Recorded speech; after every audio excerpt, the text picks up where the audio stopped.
Hello guys, চলে এসেছি একটি নতুন ভিডিও নিয়ে। তো এই ভিডিওতে অত্যন্ত একটি স্যাড নিউজ দেবো, একটি pets blog, sad pets blog.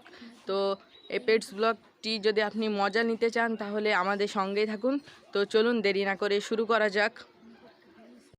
তো এটা হচ্ছে এই খাঁচাটা দেখতে পাচ্ছেন, এই খাঁচাটা হচ্ছে আমাদের খরগোশ থাকার জায়গা।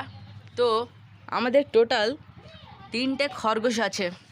3টে খরগোশের মধ্যে আছে 2টো মেয়ে খরগোশ ও একটি ছেলে খরগোশ। মেয়ে খরগোশ 2টো প্রাপ্তবয়স্ক, ছেলে খরগোশটি প্রাপ্তবয়স্ক খরগোশ। তো এখন খাঁচায় আছে কি দেখি। খাঁচায় একটা খরগোশ আছে, অর্থাৎ বাকি যেই 2টো খরগোশ ওটা ছাড়া আছে, ঘুরে বেড়াচ্ছে এদিক ওদিক। তো ওই যেই 2টো মেয়ে খরগোশ আছে, সেই মেয়ে খরগোশ 2টোর মধ্যে একটি মেয়ে খরগোশের 5টি বাচ্চা হয়েছিল। 5টি বাচ্চার মধ্যে 3টে বাচ্চা, অত্যন্ত দুঃখের খবর, 3টে বাচ্চা মরে গেছে ও 2টে বাচ্চা বেঁচে আছে। তো দেখেন এই বাচ্চা দুটো, এই 2টো বাচ্চা বেঁচে আছে ওই 5টা বাচ্চার মধ্যে। অত্যন্ত সুন্দর, তাই না? বাচ্চাগুলো, খরগোশের বাচ্চা না, খুবই সুন্দরই হয়। কি সুন্দর, হাতেও ভালো ক্যারি হচ্ছে। এই খরগোশটির আজকেই চোখ ফুটেছে, আর এই খরগোশটির এখনও চোখ ফোটেনি, বা একটু একটু ফুটেছে তো চোখ। হ্যাঁ, একটু একটু ফুটেছে চোখ। আর এই ভুলটা কোনো দিনই করবেন না যে খরগোশের প্রথম 15 দিন চোখ ফোটে না। যদি আপনি জোর করে চোখ ফোটানোর চেষ্টা করেন তাহলে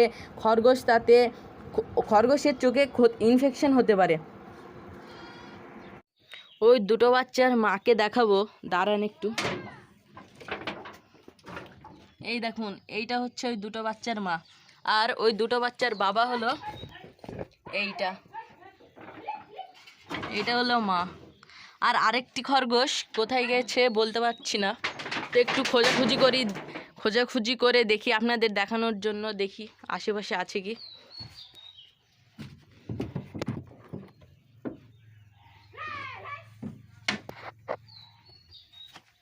তো পাচ্ছি না ওই খরগোশটি। তো ওই খরগোশটি নেক্সট ভিডিওতে ইনশাল্লাহ দেখানোর চেষ্টা করব। তো আজকের মতো এইটুকুই, ফের দেখা হবে অন্য ভিডিওতে।